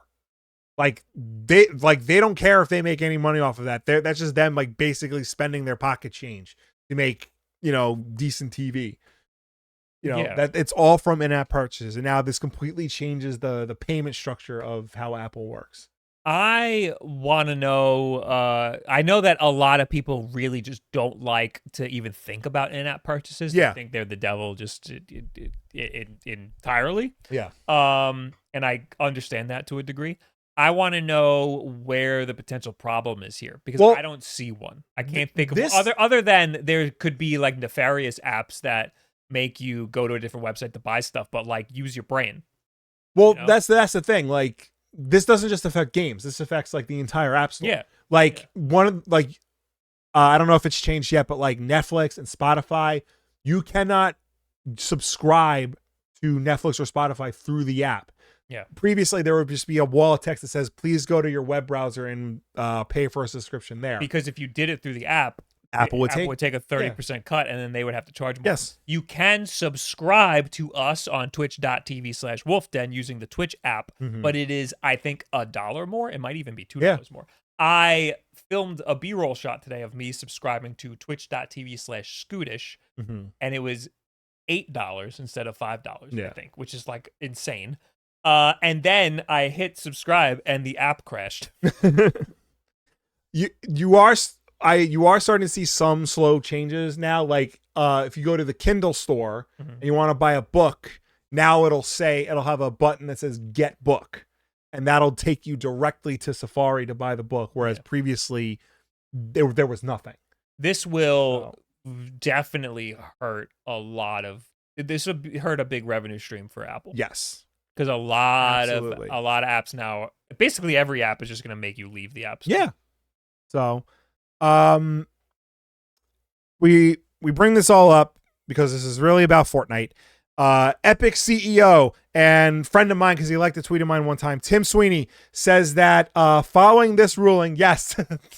Now you can't see like the likes anymore because Elon liked porn too many times, so he hit all the likes. Right. But I can still see Tim Sweeney like this tweet. Also, I never liked it, and if I do, it's now 69 likes. Nice. Nobody liked this tweet anymore. I would also like to point out the spelling mistakes. You said Apple would want Microsoft and Google to submit every single game on xCloud and Stadia for review. Does that mean that they make Netflix, Hulu, blah, blah, blah? I was very emotional when I wrote that. Okay. Tweet. My point still stands. Okay, so Tim Sweeney, friend of the show, says that following this ruling, the company will bring Fortnite back to the U.S. App Store next week. It's now next week. Sweeney is also offering a peace proposal from Epic if Apple extends the court's friction-free Apple tax-free framework worldwide, will return Fortnite to the App Store worldwide, and drop current and future litigation on the topic. So, I guess the ball's in your court, Tim Cook. So it's the Swedish store. So yeah, that's the next point. It's not the full article. I just wanted to bring it up. So there's a problem because when all this first went down, Apple like banned Epic's account. Like completely. Oh, right. Okay. So they can't just like bring it back like instantly. Yeah, Apple terminated Epic's App Store developer account in 2020. In response to this, Epic created a Swedish account with Epic Games Sweden last year so that the Epic Game Store and Fortnite can launch in the EU. And so, yeah, that's a whole other part. Again, part of this lawsuit was a lot of lawsuits in the EU that Epic won more of. And part of that involved allowing alternative app stores. Yes. And so that means the Alt Store, which is one that I've been using, and Epic Games. Epic Games has a whole storefront that you can use in the EU, but you can't use here. So part of this is why the Alt Store works here in America, I think. Yeah. So it's sort of like a trickle effect. It's worse here than it is over there. It's a lot easier over there, but Yeah, that's part of my video is me explaining that the whole reason we're even emulate on iOS at all right now is because of all these lawsuits. I mean, Apple last year did just allow emulators. Yeah. But more of the leeway they've been giving is because of alternative app stores and stuff. Mm-hmm. Anyway. So yeah, this is all good news. You're getting your Fortnite back. It is amazing to me that like it's been 5 years without Fortnite on the App Store, and yet that hasn't slowed it down. Like Fortnite's still as big as it's been. Yeah, I mean, I don't really hear a lot of people playing it or talking about it too much. I mean, but it was insanely massive. Yeah, I mean, maybe not like day to day, but like, you know, you're still seeing all this stuff online. Like people are still playing it. People are still excited for it. They're still getting like big promotional crossovers with it. So it hasn't really like, you know, hurt the game in any real way. Yeah. At this point, this lawsuit was more a point of pride than anything else for Tim Sweeney. Yeah. People like to clown on Fortnite. People don't like people think the game's cringe. But it's important to recognize what they've been doing for the greater games industry and the app industry. Some people would cite Fortnite as ruining the games industry because of the influx of live service games after the success of Fortnite. But still, I think that they should be commended for this, for kind of the sacrifice of all of the legal battles that they've had to deal with. They shot themselves in the foot initially, taking themselves off of the App Store. They lost a ton of money doing that. Also, I mentioned this in the video that I got going on this week. They are the reason crossplay exists in every game now. Yeah. Is because Epic Games specifically called out PlayStation and basically embarrassed them in front of everybody and forced them to allow crossplay with other consoles. And now every game has crossplay. Yeah. And we expect it, but we didn't before 2018. Yeah. So, Fortnite, net positive. Yeah. In my opinion. Anyway, Edward Bovis is breaking news. Oh boy. Zuckerberg on Apple's App Store defeat. Tim's had a bad week. I like Sundar. I don't know what that means. I'm gonna pile on. I'm not gonna pile on, but I like Sundar. Sundar Pichai is Google's CEO. Right. But why? What's that have to do with anything? Zuckerberg didn't miss an opportunity to frame Apple as Mark Zuckerberg like hates Apple because like a few years back they changed their App Store policy where you have to like disclose all the privacy stuff in your apps, and that would be terrible for Facebook. And it was like they took a big revenue hit. So like Zuckerberg's like been very anti-Apple like ever since. So, but Google has always had like the disclosures, haven't they, on the apps on the Google Play Store? I mean, I don't know. I know Apple like you can like sit there and turn them off, right? But like Apple like puts it like very upfront in the App Store itself, and like I think they like added a lot of features that like you had to include that like once people like started to turn off, it like made Facebook's revenue take a hit. So. Asked how he would respond if he were in Zuckerberg's shoes during the Facebook Congress privacy hearings, Cook deadpanned, "I wouldn't be in this situation." They do not like each other. No, I mean, yeah. I mean, look, David Fincher didn't make a movie about how Tim Cook's an asshole. So, just saying. Sharts in the air with the 100 bits. You hear about the app that enables JIT for iPhone emulators. Yes, I have been using it all week, and I have a video coming out on Thursday. Ooh. It is pretty cool. I was filming B-roll right before this podcast, and something broke, and now I have to reinstall everything. Oh, no. So it is definitely not the easiest, but it's pretty cool. I can play Mario Odyssey on my phone, which is fucking crazy. So on, thanks for the Prime. And I think that's it. Is that it for Epic? Oh, we're gonna talk about that. No, that's it. Yeah, that's it. Hey, you got a game fact? I'm not ready yet, so let's do the Okay. next story. So Okay. All right. GTA 6 has been delayed. Yes. So this is part one of a multi-part GTA 6 story. Rockstar Games announced on May 2nd that GTA 6 is now coming out May 26th, 2026. We are very sorry that this is later than you expected. The interest and excitement surrounding the new Grand Theft Auto has been truly humbling for our entire team.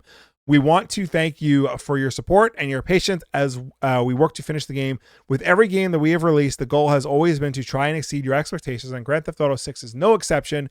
We hope you understand that we need this extra time to deliver the level of quality you expect and deserve. We look forward to sharing more information with you soon. Sincerely, Rockstar Games.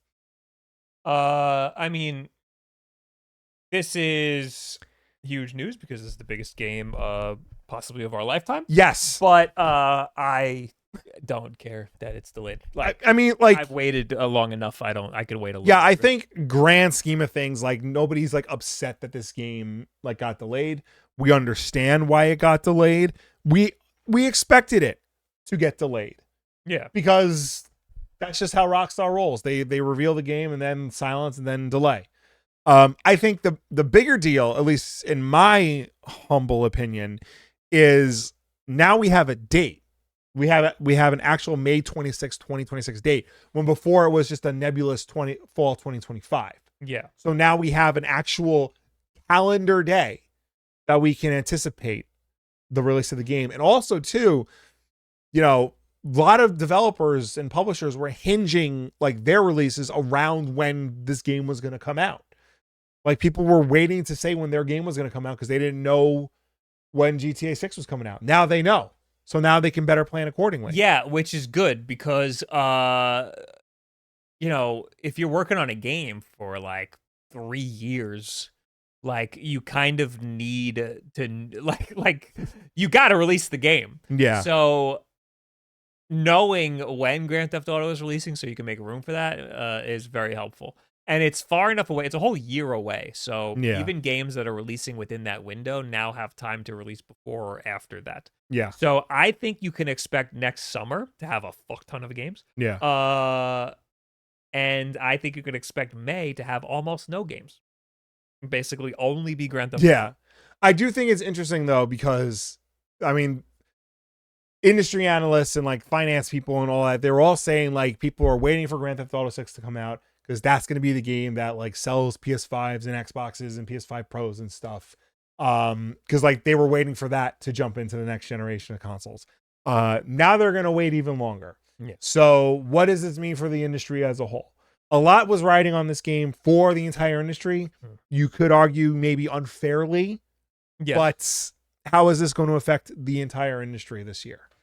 The industry is fucked right now. Yes. And it's I think it's going to get worse. Yeah. And I think that like Grand Theft Auto had the potential to bring a lot of new players into the console gaming space. Yes. And now the whole industry needs to wait a whole nother year for those players to come. Yeah. And that's gonna really hurt this year, especially with all of the tariffs, things being more expensive now.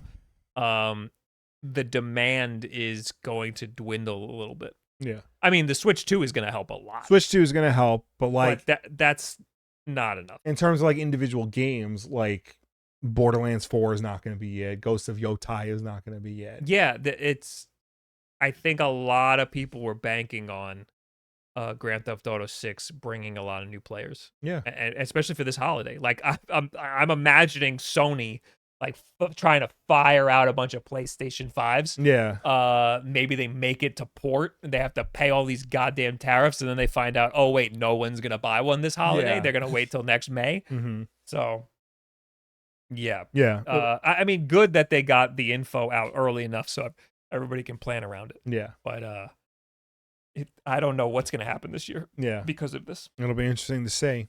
But on top of that, so they announced a delay last week, and then today, just like Shadow Drop trailer. The second trailer was released. Yeah. Did you watch it yet? I did watch it. It looks pretty cool. It looks really good. Yes. Good. I enjoy it.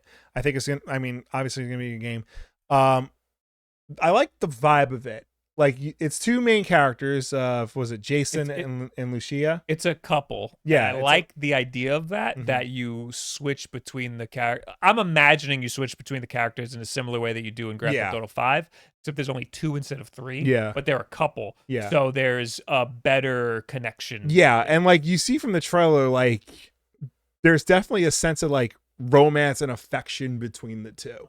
And I think that alone is like an interesting and unique take on the Grand Theft Auto concept, because like previous games, like the concept of like relationships wasn't really like prominent or like a major thing, or it was done in like the classic bro mentalities, like yo man, fuck bitches, get money. The first time you could play as a woman, right? Well, that was my game fact. What? Did you want to throw up the? Oh, okay.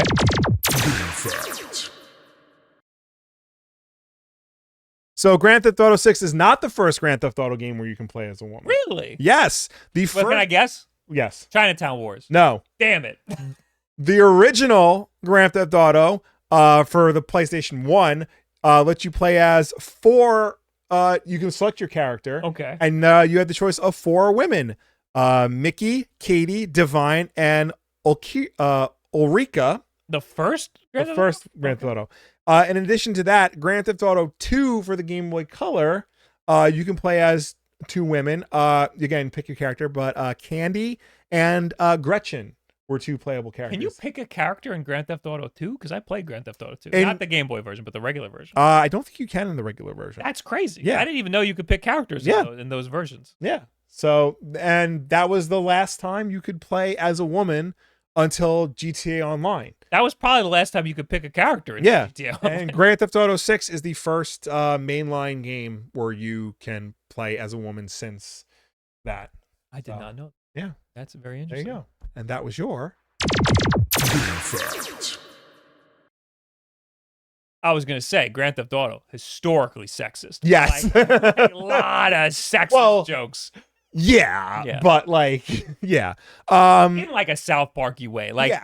I mean, I don't remember a lot of Grand Theft Auto 3 or San Andreas or whatever, but I remember Grand Theft Auto 5, there was like edgy like shit going on. Yeah. But, like for the most part, it was like a parody of like real life. Yeah, like like South Park. Yeah, like the intent was like obvious, like what they were doing. They weren't like doing it just to like be cool. Yeah. Or so to speak. There was like a point to the comedy. So that's another thing that I think will be really interesting to see how they handle that now with people. I don't want to say people being more sensitive, but I guess. Yeah, because like, look who's running the. But no, like it's been 13 years or whatever since GTA 5.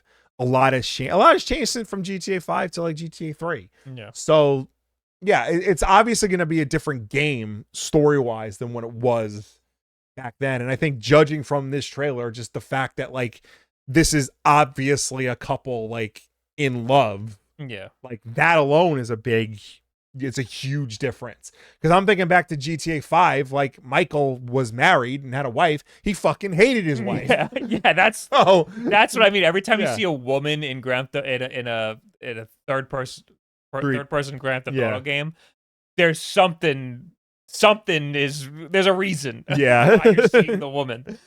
So in this one, you get to play as one. Yeah. I think I am interested in the story. I think it does seem pretty cool. I will note though, Jason, very hot. Yeah.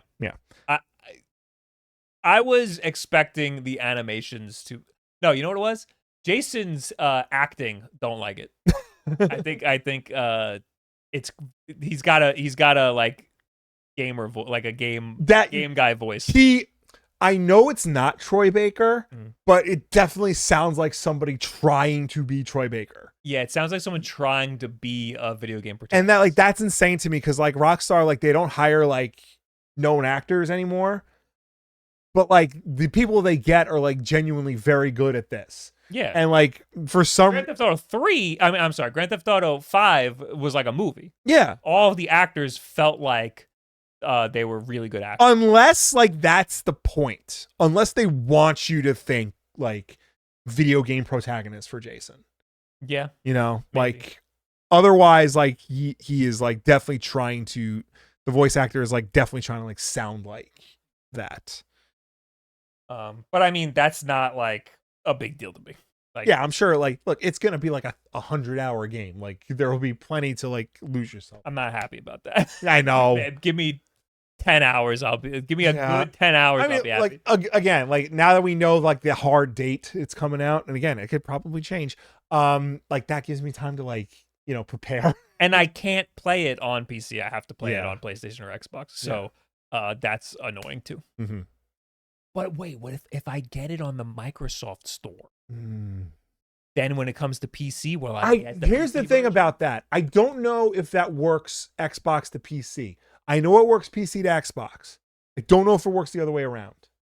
Okay. That's what I'm not sure of. And I tried to look it up, and I don't know how to look up PC games on the website. Yeah, I don't know. I'm trying to see how Red Dead Redemption 2 works. Maybe. Well, like you have Windows PC. I don't have Windows. Right. I have my work computer is a Windows PC. I log in to the Xbox account. Work computer. This just says Red Dead Redemption 2. It doesn't say fuck all about what version it is or anything. Usually it's got the little logos. There's no logo. Yeah. It should say what. Scroll down. Play with Xbox One, Xbox Series X and S. What about Halo Infinite? Oh, well, that's going to be everything. Right. Halo Infinite. But it should say, like, because you bought Halo Infinite, right? No. Oh, never. Hold on. Play with cloud gaming. You own this. Okay. I guess I did buy it. Why would I have bought that? I don't know. PC, Xbox One, Series X, cloud gaming. So it's everything. But that's a first party game, so I expected with that.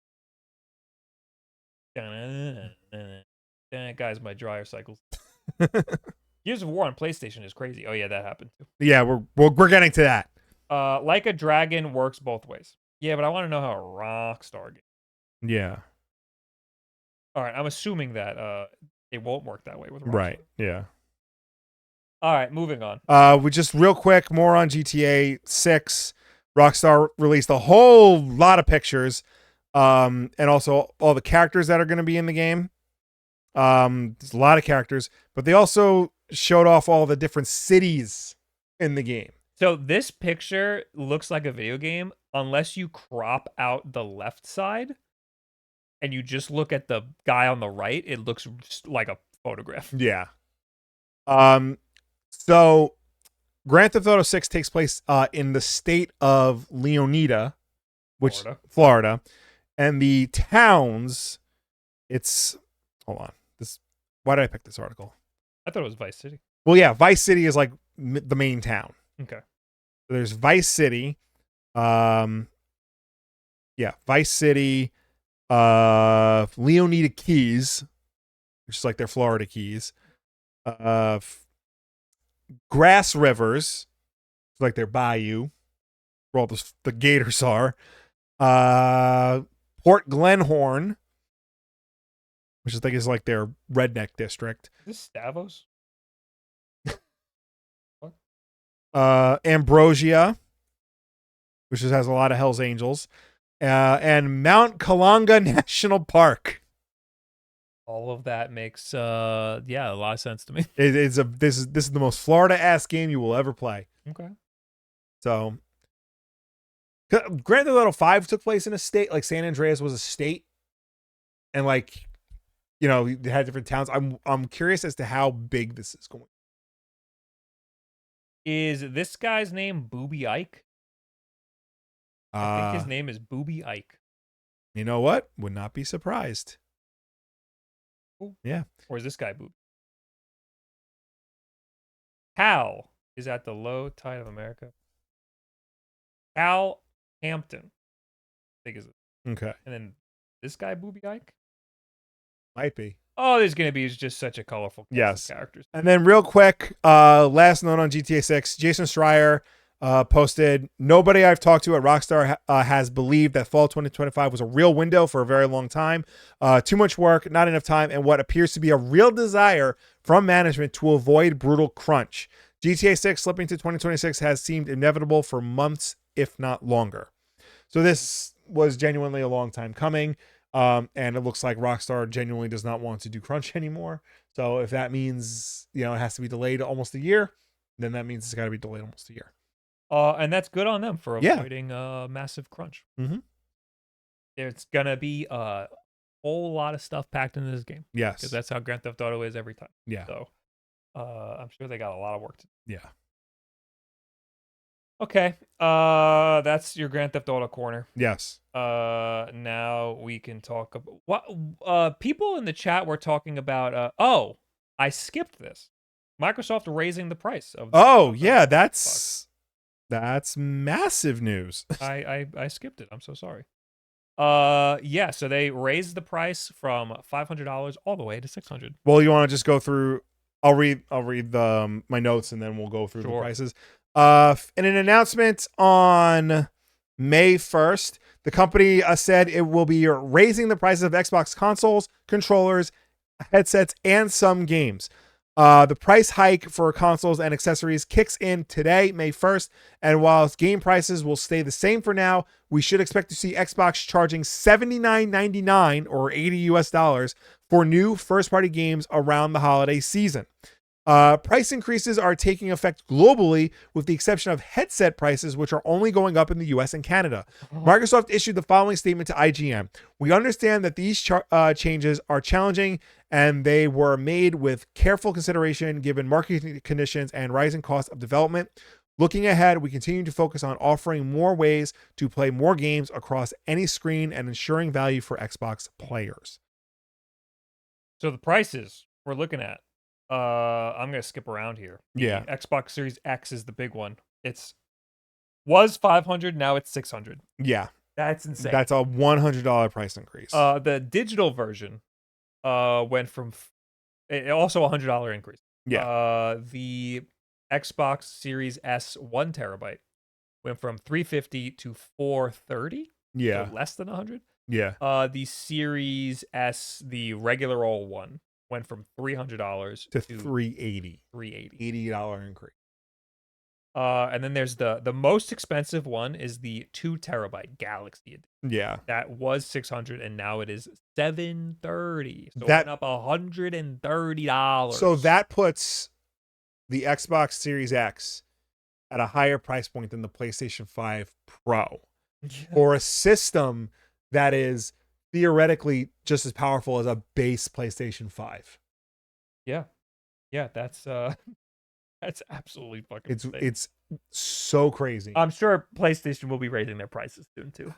Once they run out of stock here. Yeah. They'll be raising their prices. Yeah. Around the holidays, there's no way. Oh, absolutely. But yeah, controllers also went up, I think about $5 each. The limited edition controllers went up from $80 to $90. So that Doom controller that was revealed recently was really cool. Yeah, hope you've been saving. The Elite controllers went up. The full Elite Series 2 controllers is $200 now. The core is not a good deal anymore. No, not at all. At $140. Oh, it only went up $10, but still, $150 for the core version is not good. Yeah. So, yeah, I mean, they tried to like keep it at bay for as long as they could. Yeah. Like PlayStation raised the prices of their systems around the world, like except in America. So like, yeah, and they did that twice, and it's inevitable that they're gonna do it here. Yeah. Eventually. I got into fights on Twitter about this because I said that this is a sign of the end of times because it's the end of a console life cycle and they're raising prices. That is not. Yeah. That is a sign that the economy is in shambles right now. Yeah. That is not a normal thing. If even if Microsoft is selling the least amount of consoles out of the big three console manufacturers, and if it's because they can't sell enough consoles, they would lower the price. Yeah. It makes absolutely no sense for them to raise the price. Yeah. They're raising the price because everything is more expensive now. Yeah. And it's more expensive for them to bring consoles to America. And they're an American company making consoles. Yeah. So, I mean, I think it's twofold. I think it's definitely a sign of like a bad economy that we're in. And I think it's also too like a sign that Microsoft is hurting, and like you'll see news reports that like, oh, their gaming business is up in terms of revenue, but that's only because they bought Activision. Yeah. And like Call of Duty and World of Warcraft and all those games do really, really well. Xbox, their console sales are a problem. Are in the toilet, yeah. So they need to recoup that cost any way they can. Also, too. But again, I don't understand why raising the price would help with that. Yeah. Again, and also too, like it just goes to show you that they're putting less and less stock in the box itself. They want you to get on Game Pass. Yeah. So yeah, I think they know that the hardware ain't doing it for them. So yeah, which sucks because they make good hardware. Yeah. People still get their controllers because they're great PC controllers. So yeah. Anyway, I put somewhere that like on social media that like, you know, this is another one of my hobbies that was affected by like raising prices and stuff. Yeah. Yeah. And our father said I could always take up jogging.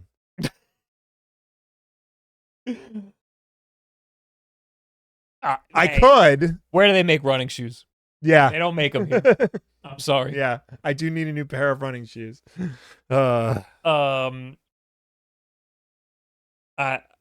There's part of me that is hopeful that this is a temporary thing and will get sorted out soon, because there are deals being made every day. But China's the big one. Yeah. And there doesn't seem to be much budge there. No, if anything, it seems to be getting worse. Yeah, because how do you like, what's the deal? Like, what deal do you make with them? They're another massive superpower that frankly doesn't really need us. Yeah. They're doing just fine without us. I don't. You know what the plan is? You put 100% tariffs on any and all movies made outside of America. That includes movies made by American companies. I heard about that. That's today. what you do. That'll fix it. That'll fix everything. Because of all those foreign movies that everyone loves. Yes. Anime. He's going after the nerds, people. Yeah. Again, I have a lot of shit I need to buy from China. I talked about it last week, or didn't I talk about it? Yeah, I talked about it last week. Yeah. I don't see a world where buying it from American companies makes it cheaper. It's double the price. The shit that I need to buy from China is double the price after tariffs. Yeah. So even with the tariffs, the American version is still double the price. Yeah. Who is this helping? It's literally just me paying the government. Big Bad Toy Store, like they put up like a tariff policy for like all their stuff, whatever. But today they have like a big banner on their homepage. Hasbro pre-orders. Locking your price now by May 9th. So that seems like on May 9th, if you don't lock in your pre-orders, Hasbro's gonna like jump their prices up.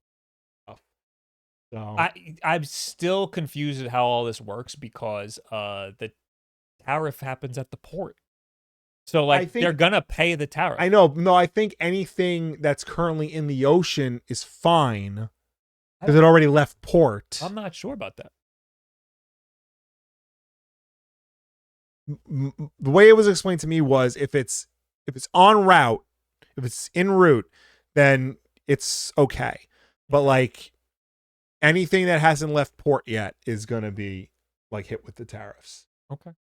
So, which, you know, because I have stuff pre-ordered that like comes out in like August, November, December. Like, is this because there were exceptions for toys? No, there are no exceptions for toys. It's because it takes 8 weeks for like stuff to come from China to here by boat.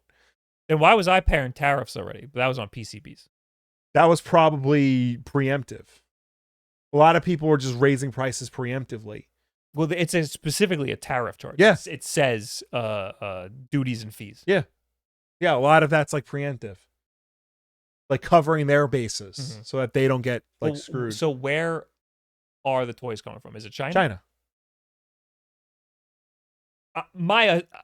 I'd be very upset if I'm just paying PCB way. Mm-hmm. It says it's a duty and a fee, you know? I know that McFarlane did the same thing. He said that like we had to raise our prices for the tariffs. There are people who are just eating the price. Yeah. Well, even Retroid is doing the same thing. They are just, if people ordered it within a certain time, they're just gonna eat the cost of it, which is crazy. But now Retroid and like Amber Knicker's like order from the U.S. warehouses, people. Mm-hmm.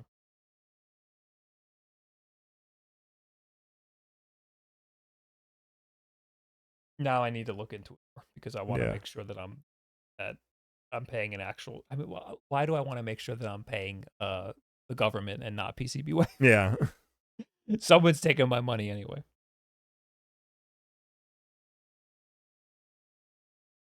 Anyway, next, where do we go from? I don't even know, man. Have you guys talked about the Xbox pricing? We just literally just did. We just did. Oh, that was an old comment. All right, Half-Life 3, they made it. That's done. Yeah, it's done. It's coming out. The latest rumor surrounding Valve's long-awaited next installment in the Half-Life series claims that the game is currently playable end-to-end and could even be announced this summer and followed by a release in the winter of this year. Speculation comes from Tyler McVicker, who's known for reporting on Valve rumors during his latest Q&A livestream. According to McVicker, the game is currently playable from beginning to end, which he guesses could put it on track for an announcement and release this year.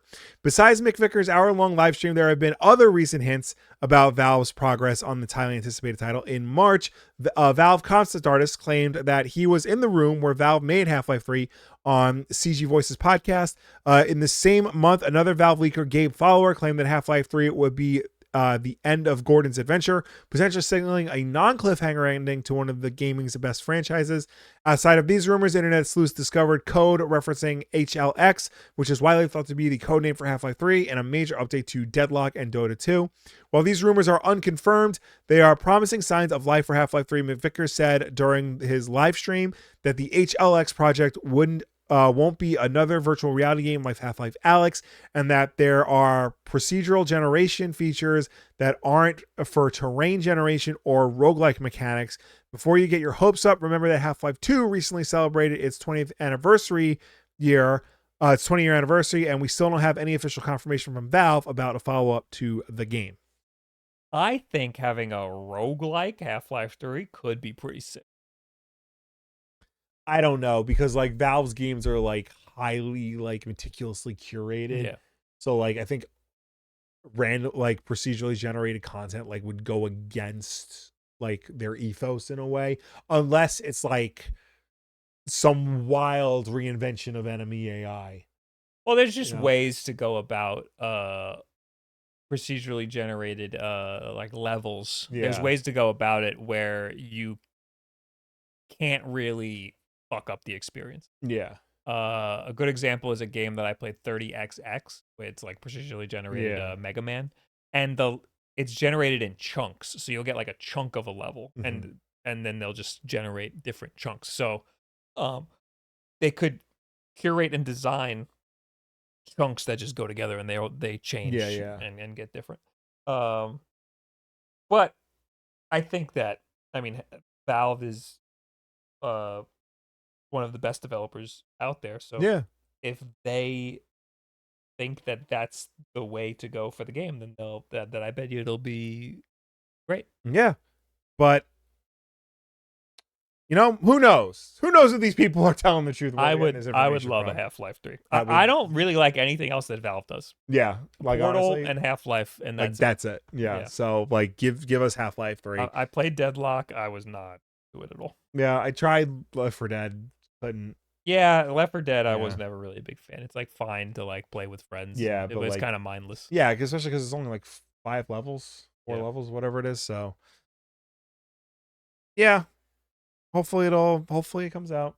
I'm not holding my breath though. I'm not taking Tyler McVicker's word for it. Last news. Gears of War. Hell is frozen over. Gears of War is finally coming to PlayStation. Microsoft has announced that Gears of War Reloaded, a complete remaster of the original game from 2006, is built from the ground up for new systems. The game is being developed by the Coalition in partnership with Disbelief and Sumo Interactive. Launching August 26th of 2025. The game will be available for $40, so not hit by the price increase, and will launch on Xbox Series X and S, PS5, PC, and Game Pass. It will also be available via cloud gaming. Gears of War Reloaded will feature 4K resolution at up to 120 frames per second. The game will also support crossplay and cross progression on all platforms. Other features of the game include HDR, Dolby Vision, and 7.1.4 Atmos, 7.1.4 3D spatial audio, variable refresh rate, 4K assets and remastered textures, enhanced post-processing visual effects, improved shadows and reflections, super resolution with improved anti-aliasing, and 0 loading screens during campaign. Speaking of the campaign, the game's frame rate is limited to 60 frames per second in campaign mode, but multiplayer can experience the full 120 frames per second. Lastly, those of you who own the digital version of 2015's Gears of War Ultimate Edition can upgrade to Reloaded at no extra cost. That is historic. Yes. See? Nintendo, it's possible to just update the game. Yeah, if you're in last place in the console. Yeah. No, like, so we talked before about like Xbox revenue stream, how it's all coming from Activision game sales. Another place it's coming from is honestly from PlayStation. Like if you look at the charts for best-selling games on PlayStation, half of them are Xbox games. Yeah. Like they're really popular over there.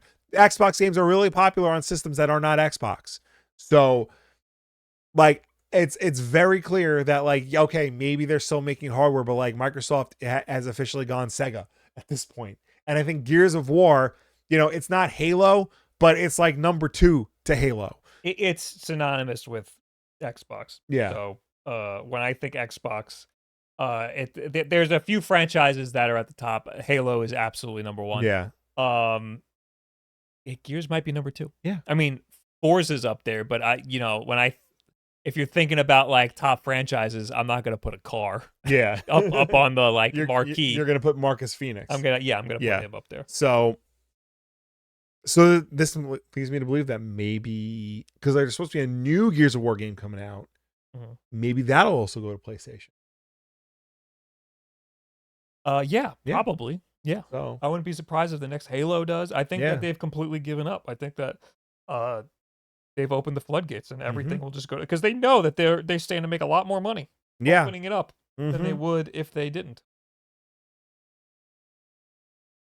Yeah, so there you go. Console wars are over. That's it. Everybody pack it in. Yeah. Is that all the news? That's all the news. Oh my god, that's all the news. Which means we can do the thing. Tweet of the week! Tweet of the week! Tweet of the week! Found this one just now. This is by Dr. Ravioli Poli. Anakin, Chancellor Palpatine is evil. Then Anakin says, Grok, is this true? Yeah. I also like the tweet it's replying to is the original scene, and he just goes, "This is just how people talk now." Yeah. Yeah. That is yes. Yeah. So I'm going to say it again. We all owe George Lucas an apology for how we reacted to the prequels. No. The titular war in Star Wars all started because of a trade dispute. Yep. Oh, well, yes. So, again, George, I am sorry. I am. I don't know about this guy over here. All right. Now we are going to read from you guys. Yes, let's talk to people who left comments on last week's WULFF Den Podcast over on the YouTube channel, youtube.com/WULFF Den Podcast. And then we will get to you in the chat. Yes. Live. Where? The Mad Cater from last week says, I feel like I'm rubbing it in. Sorry if so, but this was definitely the easiest console pre-order for me. I'm talking about the Switch 2. Yeah. Granted, I live in the UK and just had to use Nintendo's invite and pre-order through them, but that was it. Also, Nintendo UK haven't said anything about having issues, which, considering their guidelines, are stricter than everywhere else. Not surprising. But does that mean you're going to get the system at launch, or is it going to be like you're going to need to wait? Because like at least here in God's country, they said like there's going to be a wait. Like you're going to get your Switch after everyone else does. Yeah, I mean, every time there's a console launch, it's a bit of a shit show trying to pre-order it online. So I'm not too surprised that this was also a shit show. Yeah. And I'm not surprised it's easier in other countries. Yeah. Hako EXE says, that GameStop thing happened to me. I knew someone that worked at GameStop, and he was like, they can try to pressure you, but when you pick up the console, you just cancel your pre-order on the other stuff, which is my plan. GameStop can't hold you to that pre-order. Interesting. I feel like they could screw you on that. Mm-hmm. Because it's a skew in the system, is my understanding. Yeah. We had a TikTok clip of this, Mm-hmm. and people responded saying that their GameStop was not forced into doing anything like this. Interesting. And I still think that it's something that, I mean, it could be that just a store manager was like, "Fuck it, we're gonna go crazy hard on this." They're like buffs for GameStop. Yeah. They like really want to like do a good job. Yeah. But it is because of the incentives that corporate puts on. Yeah. No, stores. definitely. And in my experience, our district manager at the time was pushing dumb shit like this. And it was my own manager that was like, no, we're not going to do that. Yeah. So there's a lot of different levels that could make something like this happen. Yeah. So if your store didn't do something like this, it could be you have a good manager. It could be you have a good district manager. Mm-hmm. Or it could be I don't know anything because I haven't worked there in fucking 20 years. 1020 Jedi says, "Oh my god, my local pizza spot, Little V's, got the shout out." Oh, Little Vincent's? Yeah. I almost got it the other day. I was in Huntington. I almost got it. But I already had dinner. Look, man, sometimes you just gotta have some dinners. I was like, would it be crazy if I just got a slice right now? Pete says, "Will, I know you love comic books. Have you ever thought about reading One Piece?" You have One Piece. I have One Piece volumes. So hard. I have One Piece volumes 1 through 6. I have like, I didn't like go whole hog into One Piece or anything, but I have like looked through like at least chapter 1 a little bit, and I do intend on reading it. I'm just going to say it right here. I'm not going beyond chapter 6 because they're up to like I think 111 now. They got spark notes on these things. Yeah, like, and you know, the usual point is like, oh, just watch the anime because it's like easier. Like there's like 1,000 episodes of the anime, so I'm going to read the first 6 chapters and I'm gonna peace out.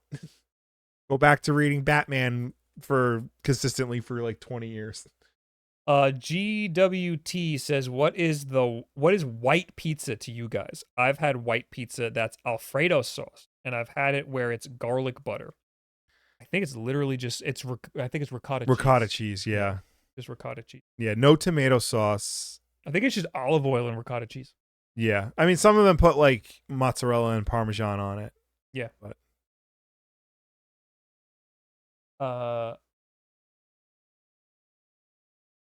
I'm still trying to look up more about the Chinese imports because I want to know. I still want to know exactly why I was charged. And it just says this new rate was announced, but it doesn't say when it takes effect. Yeah. Sorry, a friend of mine just sent me on this day 18 years ago a home movie clip of a drunk David Hasselhoff eating a cheeseburger surfaced on YouTube. Fucking.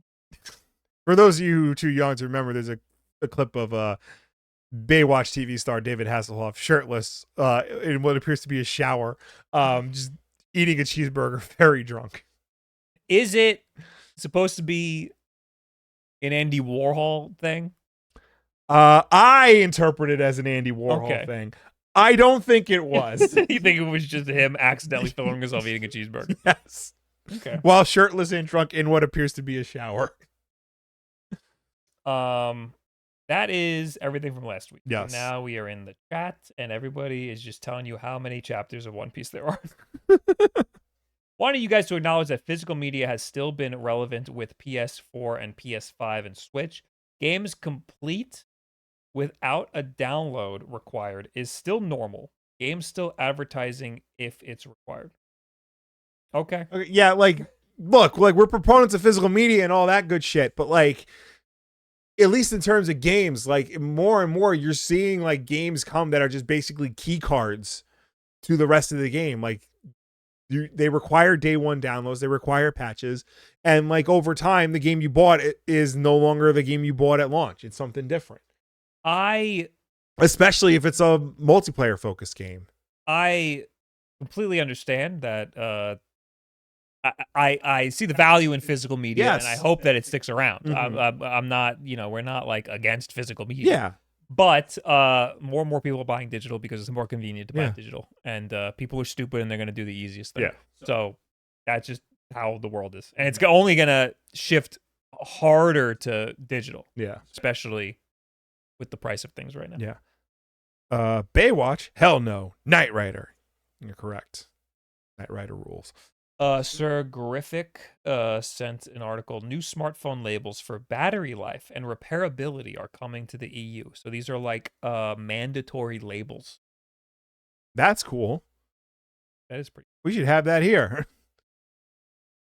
Yeah, I'm not against that. Yeah.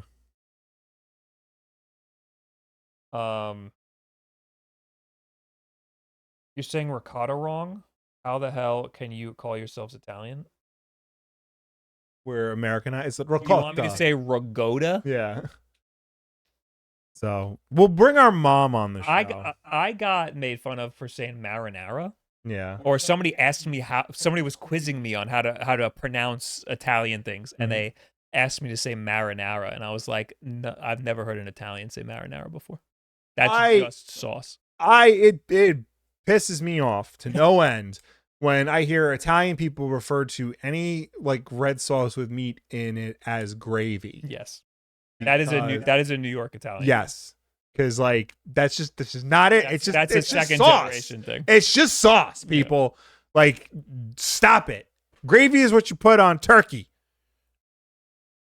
Motherfucker. Marinara is only what you dump what you dunk mozzarella stick in. Yeah. That's it.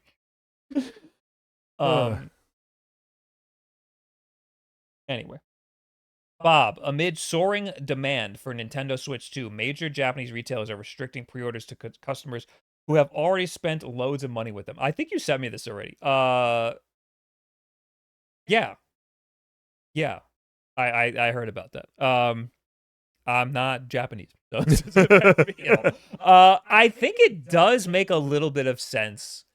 I mean, it sucks that it's gonna make it harder for people who don't spend a lot of money at specific retailers. But I mean, GameStop has a thing where you have to spend a lot of money if you want to switch to. Yeah. Other retailers have bundles that are astronomically priced. Yeah. For a Switch to. So having like giving you a leg up if you're part of like their payment program, kind of. I don't know. I don't know how I personally think that everybody who wants one will eventually be able to get one. Yeah. And I hope that that's the case. Otherwise, then that would suck if you're only able to get one if you pay more than everybody else. Yeah. In Italy, it's alla marinara, apparently. I think marinara? I think marinara just means sauce. I think that marinara is not a thing. I think it's just sauce. I think we just call it marinara. I don't think anybody in Italy actually says marinara. Alla marinara translates to sailor style. It just means like tomato, basil, olive oil, garlic, and oregano. Mm-hmm. I guess that's just whatever sailors had on their boat. That's just tomato sauce. Yeah. It's slightly different than tomato sauce. I think it's the amount of garlic in it. Right. Hi, boys. I listen to you on my 40-minute commute to work, a Monday through Wednesday. Love you both lots, and thanks for the entertainment. Oh, my God. Thank you for splitting us up between 3 days. I mean, that's how you not giving up on the podcast. Yeah. Will, how much do you love your Marvel Legends ROM Space Knight figure? Very much so. My kids love this thing, and they have no context for who ROM Space Knight is. What's this button do? Yeah, you can put it right there. It'll autofocus. So I don't know why, like in 2008 or something, I was in a comic book store and I saw a ROM Space Knight comic and it said Marvel on it. And I was like, this is fucking cool. I think I still have it. And I went hard on Marvel on ROM Space Knight. Because I thought it was cool looking and a stupid origin. A really dumb origin. Well, yeah, because for those of you who don't know the legend, ROM Space Knight was a Parker Brothers toy. It was, I think, the first toy made with electronics in it. And to promote it, Parker Brothers teamed up with Marvel to do a comic book series. The toy was a failure, but the comic book ran for 15 years. And it was one of the most popular science fiction comic books of the era. So ROM Space Knight, the comic book character, kind of cool. And the fact that because now Hasbro owns Parker Brothers, they can make a ROM Space Knight figure, and they did, and it's great. And he even comes, I don't know if here, give me the other camera. I keep all my action figure accessories in a drug dealer bag. It comes with a little comic book that he can hold. It's really stupid. I wish they would just give you an actual comic book. But yeah, if you can get this guy, it's $25. Get it now before the tariffs go up. That's my action figure review. Random question, but I'm thinking of buying a Steam Deck. Would that be worth it if supposedly next couple years the Deck 2 will come out? I'll probably buy used. That's entirely up to you. Yeah, I don't have a good answer for that. I would say yes. Just get it. If you're gonna get used, then yeah, that's no problem. Because then you can always if the Deck 2 comes out, you can always sell it to upgrade. Because the thing with to me with PC handhelds. Because PC games are meant to scale. They're meant to be played on low-powered machines and high-powered machines. So maybe the latest and greatest is going to be a problem. But there's still a whole library of games that you will be able to play on your Steam Deck. Even newer games you'll be able to play on your Steam Deck 1 without issue. It's up to you because, if you get it now, you have a whole year or two to enjoy your games. And if you wait, you'll be missing out on a year or two of games. But how upset will you be when a Steam Deck 2 comes out? Yeah. That's something that you need to address yourself. Especially, I don't know you that well. A Steam Deck, a refurbished Steam Deck is shockingly inexpensive for what it is. And if you're going to wait for a Steam Deck 2, that thing's going to be double, possibly even triple the price of what a refurbished Steam Deck would be. So I would say if you're interested, pull the trigger. Bob, I always admire your one-man play ads. Very entertaining. Will, have you ever read Tresse? Tresse? Never even heard of it. It has an anime on Netflix with a season 2. No, I am unfamiliar with it. Also, Holy Lettuce said, Bob, do you have any games or mods you plan on streaming soon, or any projects coming up you're excited about? No, I am not streaming for a bit because I am going to PAX. I will have a signing on Saturday at 4 p.m. at the Screenwave booth at PAX East. If you're there, come say hello. We gotta go. Oh yeah, it's late. Thanks for hanging out. Thank you for tuning in. Thank you for watching us. Thank you for chatting with us. As always, the WULFF DEN Podcast every Tuesday night at 8 p.m. Eastern, right here on twitch.tv/WULFFDEN and youtube.com/WULFFDEN Podcast. If you can't make the show for any reason at all, we always put the archive version up over on youtube.com/WULFFDEN Podcast. So you can go and check us out over there on demand whenever you want. If you prefer to listen to us rather than watch us, however, we're also an audio podcast on any and every podcast service such as Apple Podcasts, Spotify, Pocket Cast, YouTube Podcasts, Audible.com. No matter where you get the show from, though, folks, please be sure to subscribe, rate, and review us because that helps us with placement on all of those respective platforms. What else did I want to say? Oh, yes, of course. Hideo Benjima. Thank you for the 33 months. I think I figured out why Bob left the other podcast. It's because he used to have to read all the articles and explain what they meant. He was basically Will. Yes, it's a much harder job, and I don't want to do that. Yeah. Thanks for being here. I'll see you probably next podcast. I'm probably not going to stream for a bit. But I'll have a video up on Thursday. Mhm. Goodbye. Bye. Fuck.